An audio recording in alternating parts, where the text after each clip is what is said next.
Shalom Youtubers, wow senang sekali saya bisa ketemu lagi sama teman-teman di rumah masing-masing.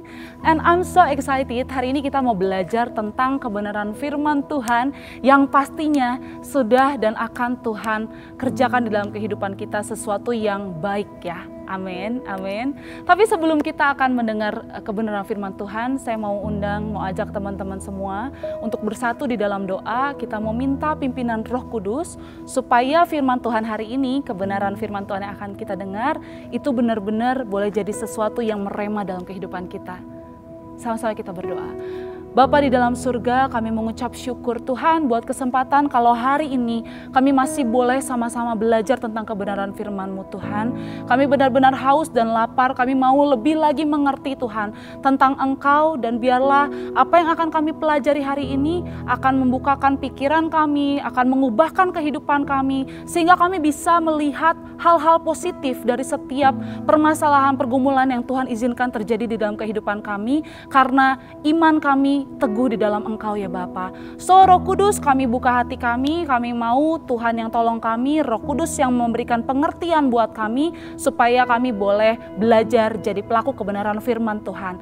Thank you Jesus, in the name of Jesus we pray, amen. Oke, teman-teman, sebelum kita mau mulai kebenaran firman Tuhan hari ini, kita mau belajar bersama-sama.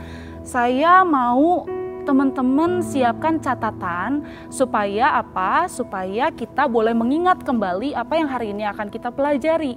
Karena otak kita manusia kan terbatas untuk boleh mengingat sesuatu yang luar biasa hari ini. So, sekarang saya kasih waktu dulu teman-teman, ambil catatannya, ambil bukunya, ambil kertas, ambil apapun itu, dan sesuatu yang saat ini sedang teman-teman lakukan, tinggalkan dulu ya. Kita mau fokus sebentar ya, supaya Roh Kudus bisa memakai waktu ini untuk menegur, memperbaiki kita, dan mengingatkan kembali kita untuk kita jadi anak-anak Tuhan yang luar biasa. Amin. Gak kerasa minggu ini kita udah memasuki minggu yang terakhir di bulan Juli 2020. Dan sepanjang bulan Juli ini kita udah belajar gimana caranya mewartakan Kristus di dalam kehidupan kita.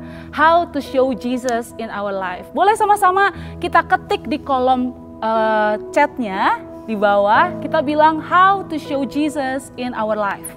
Ketik sekarang. Oke, saya teringat sebuah lirik lagu yang mengatakan bahwa Tuhan tidak pernah menjanjikan langit selalu biru dan jalan selalu rata bagi kita anak-anaknya Tuhan. Bahkan Tuhan Yesus sendiri sudah memperingatkan kita bahwa semua yang kita alami selama kita masih hidup di dalam dunia ini akan selalu kita diperhadapkan dengan permasalahan demi permasalahan. No one is immune to pain or insulated from suffering. Gak ada satu orang pun di dunia ini yang bisa benar-benar terbebas dari permasalahan. Coba deh, ada gak sih teman-teman yang gak pernah mengalami permasalahan dari kalian kecil sampai sekarang kalian besar? Gak ada kan? Pastinya ada. Entah itu sesuatu yang mungkin simple atau sesuatu yang kompleks, pasti teman-teman pernah mengalami permasalahan atau pergumulan, benar? Nah, gak jarang juga masalah datang bertubi-tubi di dalam kehidupan kita. Kadang satu masalah belum beres, masalah yang lain datang lagi dalam kehidupan kita. Because life is a series of problem. Karena kita tahu, kita belajar, kita mengerti bahwa hidup adalah rangkaian dari permasalahan. So, kalau kita dalam hidup ini punya banyak permasalahan yang datang bertubi-tubi, tenang teman-teman, problems are normal kok. Bahkan di tengah-tengah pergumulan kita, di tengah-tengah tantangan kehidupan kita, Tuhan mau kita untuk selalu bisa shining in the dark. Supaya apa? Supaya dunia bisa melihat ada perbedaannya antara anak-anak Tuhan yang mengalami pergumulan permasalahan di dalam kehidupan dan orang-orang yang tidak mengenal Tuhan. Dan sesuatu yang berbeda itu akan terjadi di dalam kita anak-anak Tuhan. Ketika masalah ada, kita harus tetap shining. Oke, tapi masalahnya untuk bisa shining in the dark itu nggak mudah. Kenapa? Karena kita harus belajar untuk bisa melihat hal-hal positif dari setiap permasalahan yang Tuhan izinkan datang terjadi di dalam kehidupan kita. Karena dengan demikian, dengan kita belajar untuk melihat hal-hal positif, point of view kita terhadap masalah yang akan datang ataupun yang sudah ada yang saat ini kita alami, itu akan berbeda. Kita nggak lagi lihat masalah-masalah yang datang atau masalah-masalah tersebut sebagai sesuatu yang buruk atau sesuatu yang akan menjatuhkan kita. Because we know that God uses every problems to draw us closer to Himself, and we believe that God has a purpose behind every problem. Kita percaya bahwa Tuhan mengizinkan permasalahan datang dalam kehidupan kita untuk membawa kita lebih dekat lagi sama Tuhan, dan setiap problem yang Tuhan izinkan terjadi itu pasti ada purpose-nya behind everything gitu. Di balik semuanya itu pasti Tuhan punya rencana yang pastinya luar biasa baiknya buat kita. Nah, Rick Warren dalam buku The Purpose Driven Life mengatakan bahwa you will never know that God is all you need until God is all you've got. Kadang dalam kehidupan ini ketika nggak ada masalah, masih ada yang bisa kita andalkan, masih ada sesuatu yang menjadi harapan kita sulit untuk melihat Tuhan. Benar nggak sih? Tapi ketika masalah datang di dalam kehidupan kita, gak ada satupun yang bisa kita andalkan lagi. Gak ada orang-orang yang mengerti kita, mengerti kehidupan kita, mengerti apa yang kita alami. Baru di saat itulah kita mengerti bahwa hanya Tuhan satu-satunya yang kita perlukan. Dan hanya Tuhan satu-satunya yang kita punyai. Jadi masalah itu baik loh untuk kita, teman-teman. Masalah itu ada untuk menjadikan kita menjadi pribadi-pribadi yang unggul. Amin. So dengan iman kita yakini bahwa semua masalah yang terjadi di dalam kehidupan kita ada untuk mendewasakan karakter kita. Sehingga kita menjadi pribadi-pribadi yang siap untuk menerima janji-janjinya Tuhan yang tadi luar biasa baiknya buat kita. Tuhan pengen sekali lagi kita menjadi pribadi yang unggul. Bukan menjadi pribadi yang biasa-biasa aja atau average ya. Tapi excellent gitu, superior.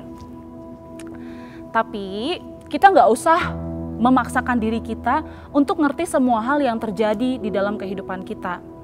Sadarilah bahwa kita ini terbatas untuk mengerti segala hal. Sadarilah keterbatasan kita sebagai manusia yang kita memang didesain sebagai ciptaan, bukan sebagai pencipta. Ketik sekarang di kolom komentarnya, di kolom chatnya, di kolom chatnya, katakan bahwa kita didesain sebagai ciptaan dan bukan sebagai pencipta. Oke?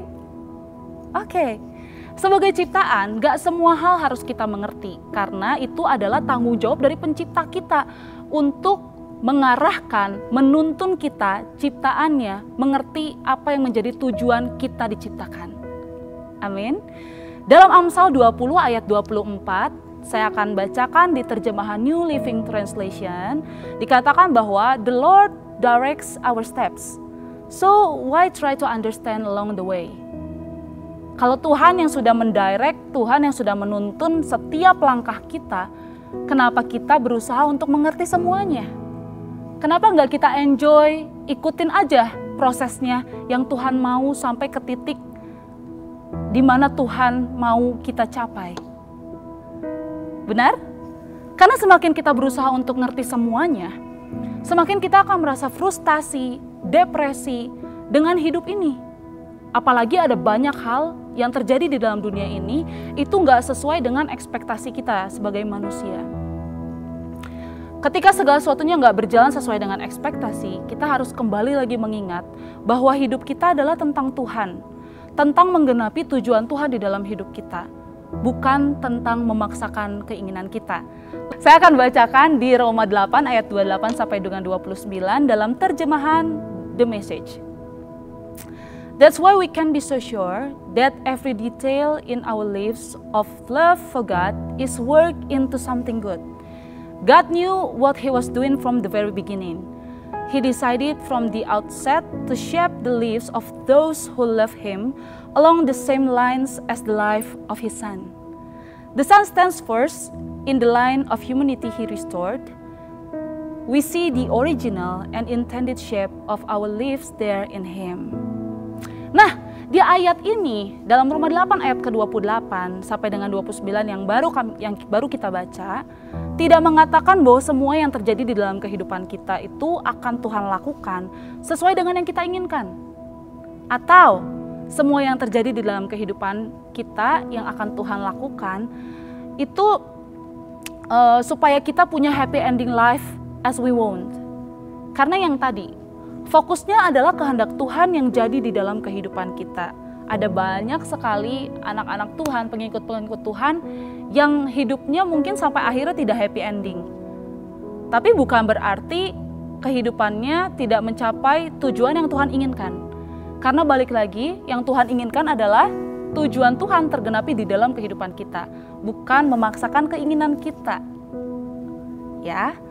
Dalam Roma 8 ayat 28 dikatakan, that's why we can be so sure.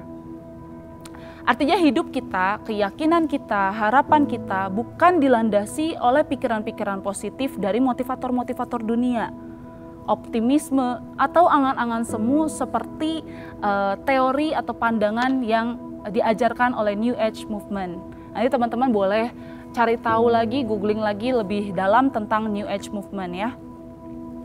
Keyakinan kita bukan dengan kekuatan pikiran dan perkataan kita sebagai manusia. Karena pikiran, perasaan, hati manusia pada dasarnya berpusat pada keinginan atau kepuasan daging kita. Self-centered, selfish. Sedangkan Tuhan mau, yang Tuhan kehendaki, supaya kita jangan jadi serupa dengan dunia ini, Tuhan bilang. Benar ya? Tetapi Tuhan mau kita berubah oleh pembaharuan budi, sehingga kita bisa bedain mana kehendaknya Tuhan, mana yang baik dan yang berkenan, yang sempurna bagi Tuhan. Nanti baca di Roma 12 ayat 2 ya.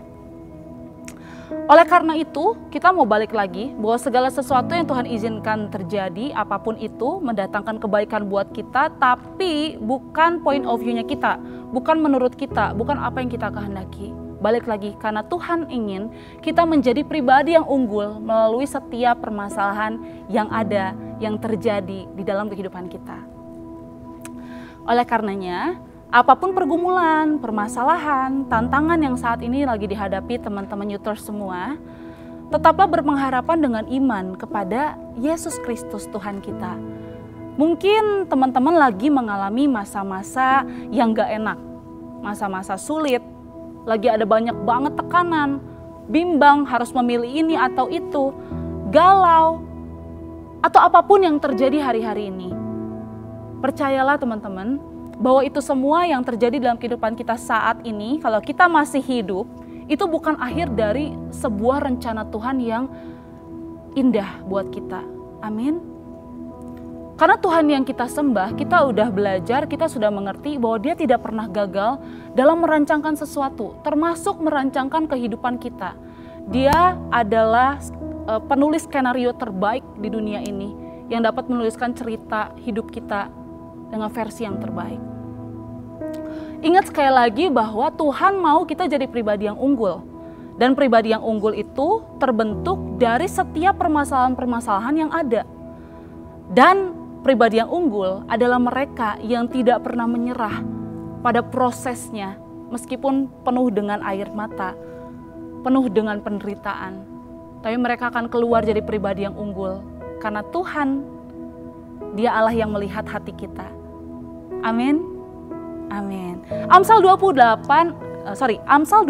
ayat 18 mengatakan bahwa karena masa depanmu sungguh ada, dan harapanmu tidak akan hilang. Percaya, pegang firman-Nya, apapun yang terjadi hari-hari ini, itu tidak akan membuat kita kehilangan pengharapan di dalam Tuhan. Tuhan yang katakan kita selalu punya masa depan di dalam tangan-Nya, dan harapan tidak akan pernah hilang. Amin. Itu pembukaan, kita sekarang mau masuk pada poinnya. Kita mau belajar dari seorang tokoh di dalam Alkitab. Seseorang yang mengalami masa-masa gak enak, masa-masa sulit, gak mudah, tapi Tuhan mengizinkan dia untuk mengalami permasalahan tersebut di dalam kehidupannya. Karena apa? Karena Tuhan punya alasan. Hari ini kita mau belajar, setidaknya ada 3 alasan kenapa Tuhan mengizinkan permasalahan terjadi di dalam kehidupan kita. Dan alasan juga untuk kita bisa hidup positif karena kita tahu Tuhan mengizinkan masalah terjadi untuk mendatangkan kebaikan buat kita. Kalau tadi kita udah belajar bahwa masalah itu ada kan untuk mendewasakan karakter kita tuh. Supaya apa? Supaya kita semakin serupa dengan gambarannya Tuhan. Masalah ada untuk mempersiapkan kita terima janji-janjinya Tuhan yang luar biasa baiknya. Ingat janjinya Tuhan, ya dan amin. Tapi kita tetap harus lakukan bagiannya kita dulu, partnya kita. Oke, pada sewaktu-waktu terjadilah kelaparan yang sangat hebat melanda seluruh daerah Israel. Sehingga Elimelek dan keluarganya memutuskan untuk pindah dari Bethlehem menuju Moab. Elimelek, Naomi dan 2 orang putranya yaitu Mahlon dan Kilion, mereka berencana untuk sementara waktu menetap di Moab. Namun ketika mereka sampai di Moab, kesulitan keluarga ini diawali dengan kepergian Elimelek untuk selama-lamanya. Jadi dikisahkan bahwa Elimelek itu meninggal dunia ketika mereka sampai di Moab. Kemudian kedua putranya yaitu Mahlon dan Kilion, mereka menikah dengan 2 orang wanita Moab yaitu Orpa dan Rut. Namun sayangnya tidak lama dari pernikahan mereka, dari usia pernikahan Mahlon, Kilion, Orpa dan Rut tadi, sekira-kira 10 tahunan, Mahlon dan Kilion harus meninggal dunia. Gitu ya. Jadi yang tersisa di Moab saat itu hanyalah Naomi dan kedua orang menantunya yaitu Orpa dan Rut. Ketika mereka sedang dilanda kesedihan, sedang bingung apa yang harus mereka lakukan, ada berita bahwa Tuhan memberkati Israel dengan hasil panen yang baik di Bethlehem, gitu ya, negeri sebelum mereka pindah ke Moab. Maka Naomi memutuskan untuk kembali lagi ke negeri asalnya yaitu ke Bethlehem. Begitu pula dengan kedua menantunya yaitu Rut dan Orpa. Mereka bersiap-siap untuk kembali ke negara asalnya gitu ya. Tapi di tengah perjalanan Naomi menyadari bahwa Orpa dan Rut ini punya kesempatan untuk melanjutkan kehidupan mereka gitu ya. Mereka bisa menikah lagi dengan orang lain gitu ya dan meneruskan kehidupannya. Singkat cerita, dengan dedikasi yang tinggi terhadap ibu mertuanya yaitu terhadap Naomi, Rut memutuskan untuk tetap mengikuti Naomi kemanapun Naomi pergi. Sedangkan pada akhirnya Orpa memutuskan kembali ke rumah orang tuanya. Nah, disinilah kita mau belajar bahwa kita mau belajar dari kisah hidup seorang Rut gitu ya. Kalau kita ingat pada akhir ceritanya hidup Rut itu happy ending, sesuatu yang wow gitu ya, sesuatu yang happy banget di akhirnya. Tapi perjalanan kehidupannya itu yang tidak mudah gitu. Dan kita mau melihat bahwa Tuhan memakai permasalahan-permasalahan di dalam kehidupan Rut untuk mendatangkan kebaikan pada akhirnya. Tapi ada harga yang harus dibayar melalui proses kehidupan. Yang pertama, kita belajar bahwa Tuhan memakai masalah-masalah untuk membangun iman kita di dalam Tuhan. God uses problems to build our faith. Kita ketik saat ini juga poin yang pertama di kolom chat. God uses problems to build our faith. Rut tidak menyerah dengan apa yang dialaminya selama dia di Moab. Rut, kita tahu dia berasal dari sebuah bangsa penyembah berhala yang tidak mengenal Tuhan. Tapi pernikahannya dengan si Mahlon, anaknya Elimelek dan Naomi, itu membuka jalan pengenalan akan Allah Israel yang sebelumnya tidak pernah dikenal oleh Rut. Dalam waktu yang dapat dikatakan singkat, pertemuan yang singkat, karena 10 tahun setelah pernikahannya, Rut harus kehilangan Mahlon untuk selama-lamanya, kehilangan suaminya untuk selama-lamanya. Dan dalam duka cita yang teramat dalam, Rut sebenarnya punya pilihan untuk kembali lagi ke rumah orang tuanya, menikah lagi dengan pria lain, dan meninggalkan Naomi yang saat itu berniat untuk kembali ke Bethlehem, ke negerinya. Tetapi kita tahu jalan ceritanya berbeda. Dalam kitab Rut pasal 1 ayat 16-17 dikatakan, tetapi kata Rut, janganlah desak aku meninggalkan engkau dan pulang dengan tidak mengikuti engkau. Sebab kemana engkau pergi, ke situ jugalah aku pergi. Dan di mana engkau bermalam, di situ jugalah aku bermalam. Bangsa mula bangsaku dan Allah mula Allahku. Di mana engkau mati, aku pun mati di sana. Dan di sanalah aku dikuburkan. Beginilah kiranya Tuhan menghukum aku, bahkan lebih lagi daripada itu, jikalau sesuatu apapun memisahkan aku daripada engkau, selain daripada maut. Wow, keren banget. Keren banget. Rut memilih untuk meninggalkan negerinya, keluarganya, kepercayaan lamanya, untuk tetap bersama dengan Naomi, ibu mertuanya. Karena Rut tahu bahwa masalah yang dialaminya adalah sesuatu yang mendobrak dia, yang secara dipaksakan untuk menumbuhkan keimanan dia terhadap Allah Israel yang baru dikenalnya, yang disembah oleh Naomi. Tadi dikatakan bahwa Allah mula Allahku. Di sini ada satu komitmen di dalam hidup Rut yang Rut pilih untuk menyembah Allah Israel, Allah yang disembah oleh Naomi ibu mertuanya. Kalau Rut tidak memilih untuk mengikuti Naomi, dan jika Rut kembali lagi ke Moab, mungkin Rut tidak akan mengalami pertumbuhan secara kerohaniannya. Kenapa? Karena di negerinya adalah sebuah negeri yang tidak mengenal Allah Israel, yang negeri yang menyembah berhala-berhala, yang pastinya akan menghambat pertumbuhan kerohaniannya kepada Tuhan yang benar. Nah, teman-teman, gak jarang dalam hidup kita, seolah kita dipaksakan untuk mengalami setiap permasalahan.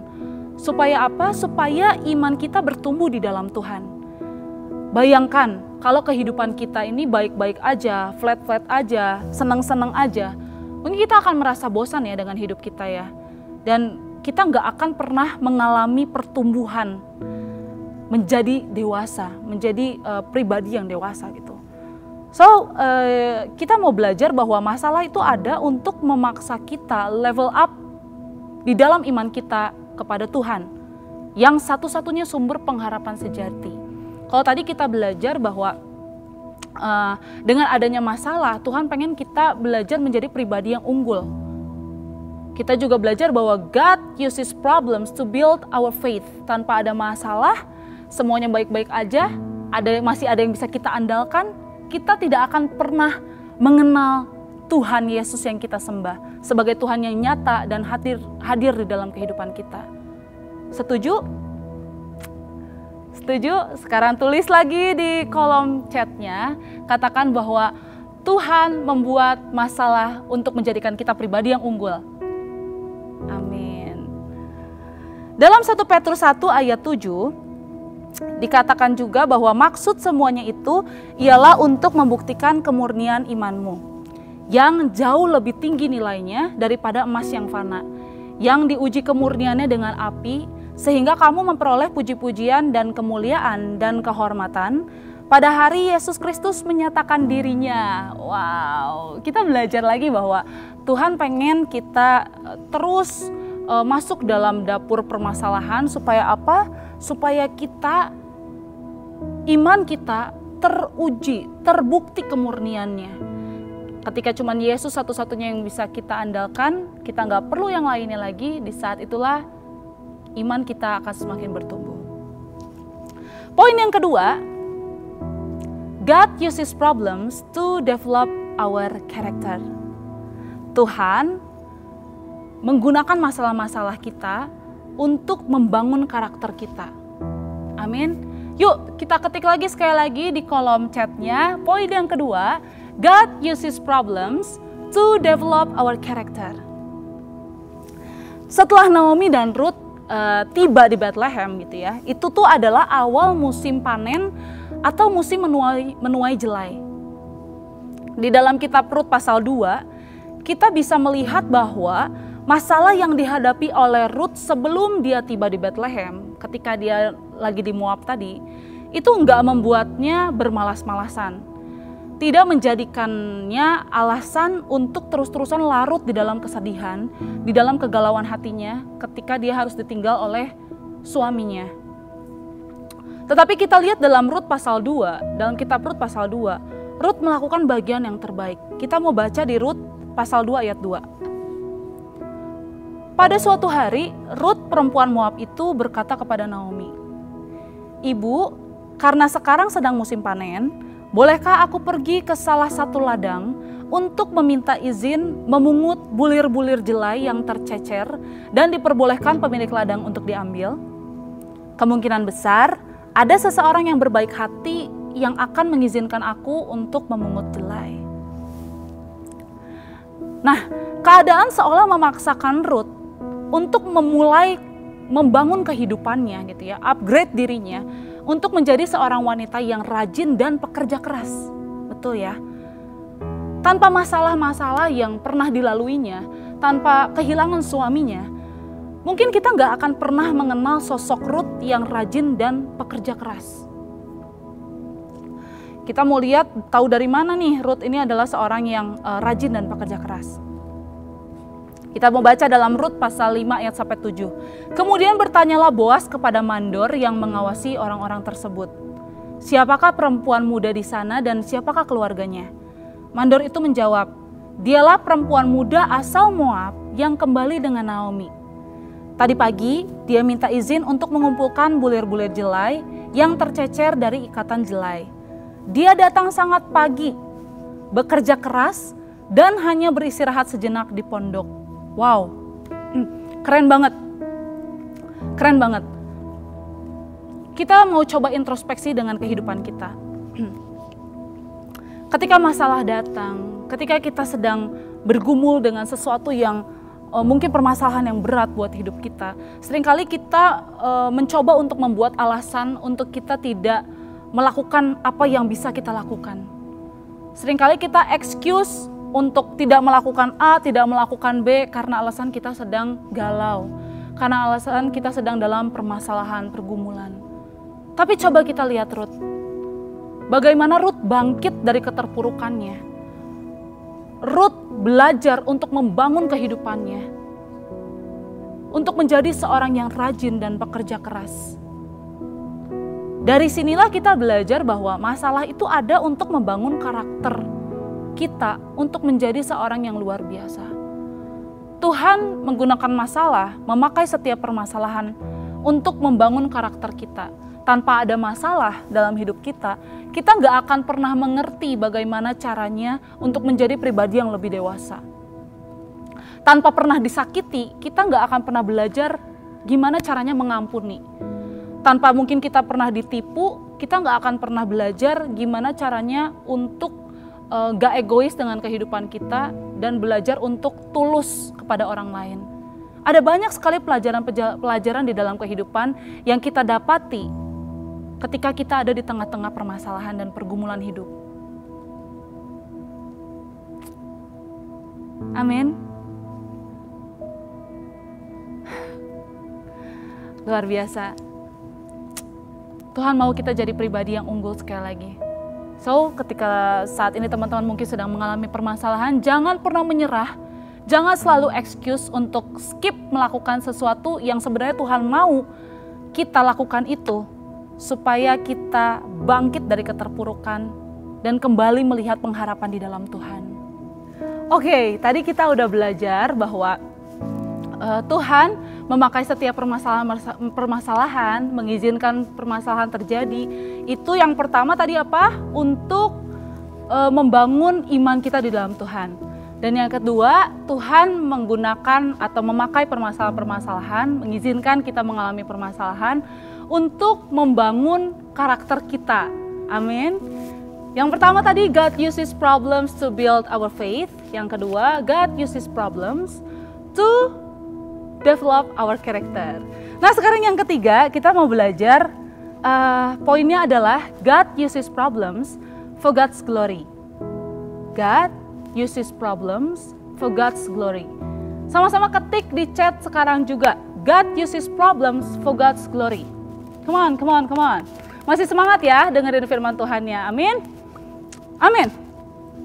Nah, karena imannya Ruth terhadap Tuhan dan karakternya yang telah teruji lewat setiap proses permasalahan yang dihadapinya, kita tahu bahwa pada akhirnya kisah Ruth dinikahi oleh Boas, seorang pengusaha kaya raya dan memiliki pengaruh di Bethlehem. Kita baca yuk di ayat 13-15, di Rut pasal 4 ayat 13-15. Kita baca. Lalu Boas mengambil Rut dan perempuan itu menjadi istrinya dan dihampirinyalah dia. Maka atas karunia Tuhan perempuan itu mengandung, lalu melahirkan seorang anak laki-laki. Sebab itu perempuan-perempuan berkata kepada Naomi, mertuanya, "Terpujilah Tuhan yang telah rela menolong engkau pada hari ini dengan seorang penebus. Termasyurlah kiranya nama anak itu di Israel.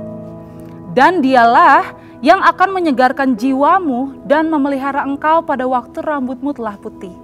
Sebab menantumu yang mengasihi engkau telah melahirkannya, perempuan yang lebih berharga bagimu dari 7 anak laki-laki." Wah, ini keren banget ya. Orang-orang, tetangga-tetangganya Naomi mengatakan bahwa Naomi, mertuanya si Rut ini, adalah orang yang diberkati Tuhan karena kehadirannya Rut sebagai menantu yang mengasihinya. Dan dikatakan lebih berharga daripada 7 orang laki-laki loh. 7 anak laki-laki. Wow, keren sekali ya. Kita mau belajar bahwa ketidaksengajaan yang Tuhan telah atur di dalam kehidupannya Rut membawa Rut berjumpa dengan Boas.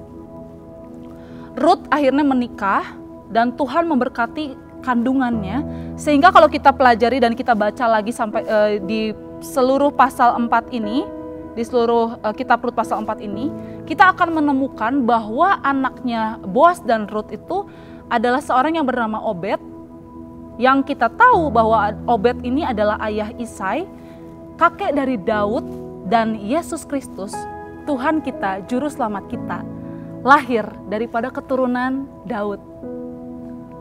Wow, ini kisah yang buat saya pribadi wow banget. Karena kita selalu punya pilihan ketika kita menghadapi permasalahan di dalam kehidupan. Terkadang fokus kita ada ketika kita dalam permasalahan, kita hanya melihat masalah itu. Kita melihat kapan masalah itu akan berakhir di dalam kehidupan kita. Kita kadang menangisi nasib kita. Kita berkata, Tuhan, kenapa ini harus terjadi dalam kehidupan kita? Tanpa kita mensyukuri dan belajar untuk melihat, pasti ada hal positif yang Tuhan izinkan terjadi di dalam kehidupan kita. Kalau kita lihat, sebelum pertemuan perjumpaannya dengan Boas, Rut harus mengalami duka cita kehilangan suaminya. Dan itu bukan sesuatu yang mudah untuk seorang wanita, kehilangan suaminya gitu ya.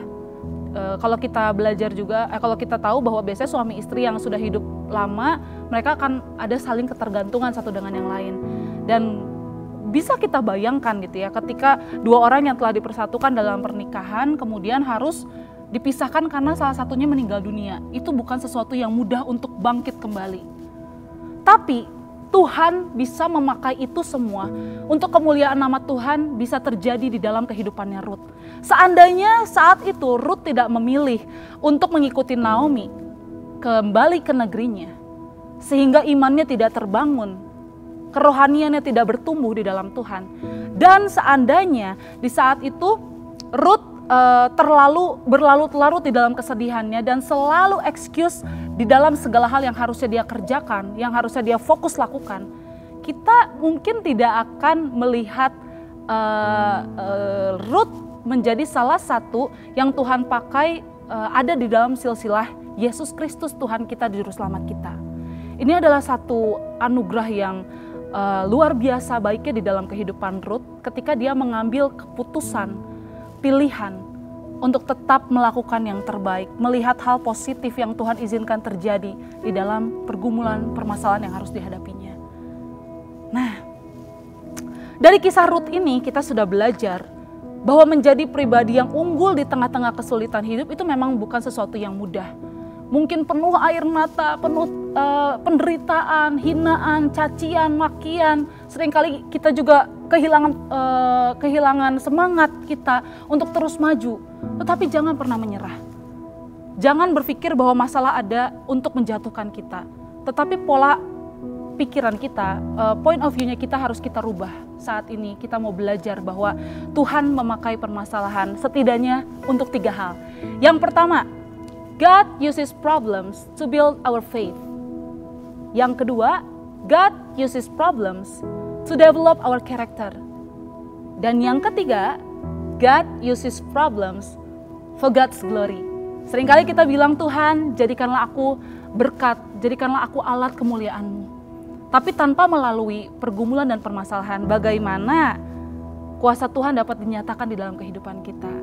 Amin. So, kita mau sama-sama belajar untuk jadi pribadi yang unggul di dalam Tuhan.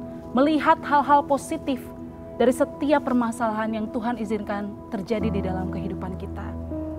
So, be the superior. Karena apa? Karena kita punya Tuhan yang selalu mendirect step kita. Dan gak usah mengerti semuanya, karena Tuhan sudah mempersiapkan semua yang terbaik buat kita. Amin. Amin. Oke teman-teman, kita mau berdoa bersama-sama untuk menutup kebenaran firman Tuhan hari ini. Bapak, kami sungguh bersyukur Tuhan, kami hari ini belajar kembali bahwa yang Tuhan inginkan di dalam kehidupan kami, untuk kami menjadi pribadi yang unggul. Be the superior Tuhan. Ketika Tuhan izinkan masalah terjadi di dalam kehidupan kami harus mengalami begitu banyak tantangan, tekanan di dalam kehidupan ini Tuhan. Tapi Tuhan mau kami untuk selalu bisa shining Tuhan. Kami selalu bisa menunjukkan Kristus di dalam kehidupan kami. Kami tahu itu gak mudah Tuhan, kami tahu kami terbatas. Sebab itu Roh Kudus, kami memohon Tuhan untuk menolong, memberikan kekuatan yang ekstra untuk setiap kami yang mungkin hari-hari ini sedang mengalami pergumulan yang sangat berat Tuhan. Biarlah kami boleh melihat hal-hal positif yang Tuhan izinkan terjadi di dalam kehidupan kami melalui setiap permasalahan hidup. Karena kami tahu Tuhan, kami percaya Tuhan izinkan itu terjadi dalam kehidupan kami untuk membangun iman kami di dalam Tuhan, untuk membangun karakter kami lebih lagi Tuhan, percaya sama Tuhan. Dan yang terakhir, kami percaya Tuhan izinkan itu terjadi untuk mendatangkan kemuliaan bagi nama-Mu ya Bapa. So Tuhan, ini kami anak-anaknya Tuhan, kami mau Tuhan pakai, kami bentuk kami Tuhan sebagai bejana di tangan penjunaan Tuhan. Kami mau belajar untuk berserah, untuk taat. Di dalam nama Tuhan Yesus, kami sudah berdoa dan mengucap syukur. Amin.